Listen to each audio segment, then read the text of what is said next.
जय श्री कृष्णा। राधे राधे। वैशाख मास का 17वां अध्याय।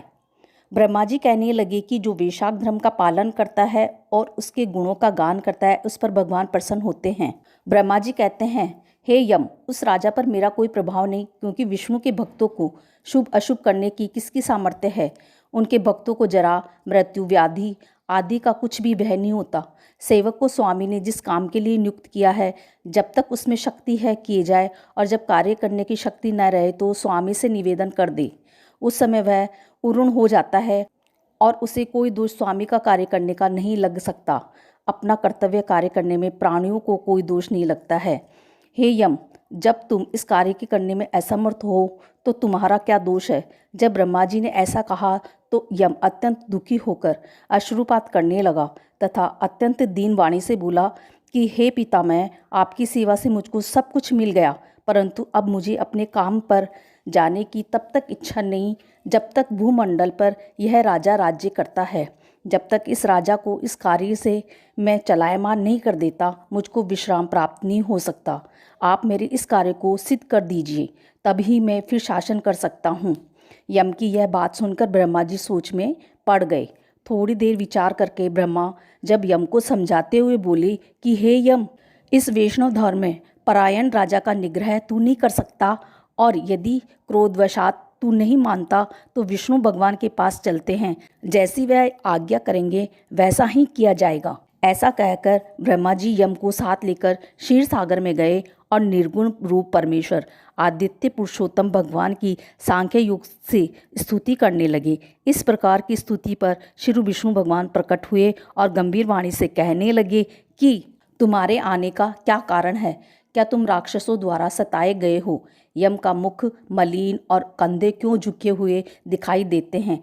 तब ब्रह्मा जी कहने लगे कि हे प्रभु, राजा कीर्तिमान की आज्ञानुसार उनके शासन में सब मनुष्य वैशाख के धर्मों का पालन करके विष्णु पद को प्राप्त करते चले जा रहे हैं।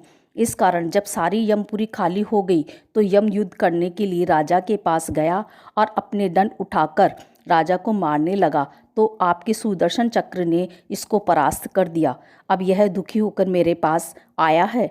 हम आपके भक्तों को दंड देने की सामर्थ्य नहीं रखते हैं, इसलिए आपकी शरण में आए हैं। अब हे महाप्रभु, आप राजा को दंड देकर यम की रक्षा कीजिए। ब्रह्मा जी की यह वार्ता सुनकर भगवान कुछ हंसकर कहने लगे कि हे ब्रह्मा जी तथा यम, मैं लक्ष्मी जी अपनी देह और प्राण भी त्याग सकता हूँ।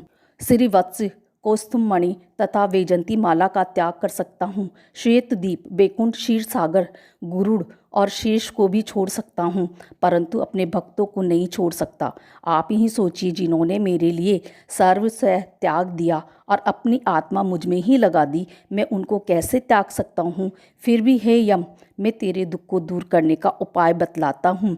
इस राजा की आयु मैंने 10,000 वर्ष कर दी है, जिसमें 8,000 वर्ष बीत चुके हैं। अब 2,000 वर्ष की आयु और भोग कर वह मेरी सायुज्य मुक्ति को प्राप्त होगा।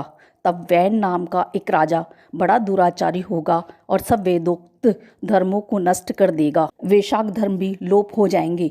फिर मैं पृथु का अवतार लेकर पुनः धर्म की स्थापना करूंगा और वैशाख धर्म भी मनुष्यों से कराऊंगा। जो मेरा भक्त, जिसने मुझ में ही अपना ध्यान लगा दिया है और सर्वस्व त्याग दिया है, वह कोई हजारों में से एक ही होता है। उसको ही वैशाखोक्त धर्म कहना चाहिए। बहुत थोड़े मनुष्य पृथ्वी पर मेरे इस धर्म को जानने वाले हैं। अब हे यम, तू किसी प्रकार से दुखी मत हो, तेरे काम की सिद्धि हो जाएगी। वह राजा तेरा भाग भी देगा।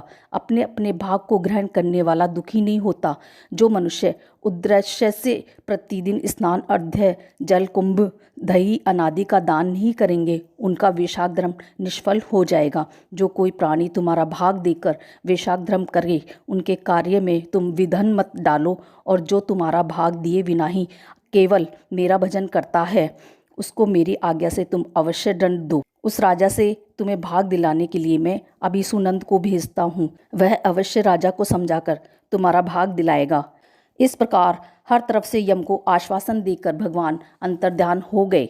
यम भी प्रसन्नता से अपनी पूरी को चला गया और फिर भगवान की आज्ञा से जैसे सुनंद ने राजा को समझाया, सभी ने वैशाख मास के धर्मों में यम को भाग दिया। इसलिए वैशाख मास में प्रतिदिन यम को निमित्त स्नान, अर्घ्यादित करना चाहिए, नहीं तो वैशाख के सब कर्म निष्फल हो जाते हैं। वैशाख की पूर्णिमा को सबसे पहले यमराज के निमित्त जल का घड़ा, दही तथा अन्न दान करना चाहिए। फिर पितरों और गुरु के निमित्त, उसके पश्चात भगवान के निमित्त शीतल जल, दही, अन्न, तांबूल, दक्षिणा और फल कांसे के पात्र में रखकर भगवान के अर्पण करें। इस प्रकार राजा अपनी पूरी आयु को भोगकर अपने पुत्र पुत्रादि समेत वैकुंठ को चला गया। तो वैन नाम का महापापी और नीच राजा हुआ। उसने सब धर्मों तथा वैशाख के धर्मों का भी लोप कर दिया। जय श्री कृष्णा। राधे राधे।